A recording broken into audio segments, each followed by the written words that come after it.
So the pastor said to all of us, he said, build your altar.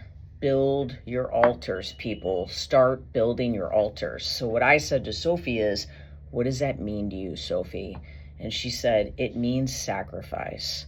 And I was like, okay, so what does that mean? What do you need to do? She says, so I need to sacrifice some things, and I need to build an altar that will alter my decisions.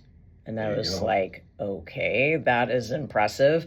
I was like, what kind of decisions? She said, well, first of all, I have to sacrifice pleasing my flesh and start to live according to my faith. And I know my faith is telling me to eat clean, drink clean, and only be, along the pattern of healthy living, because once I go to my flesh, I know I'm not going to feel strong enough to do all that God's called me to do. So my first altar that what I'm sacrificing at my first altar is bad decisions, bad food, and the inability to not see straight and to truly focus on what God's called me to do because of those bad foods. And then I said, okay, so what else? And she said, he also said that we need to fight the giants. And I said, all right, what do you think he means by that? And she said, this is a 13-year-old.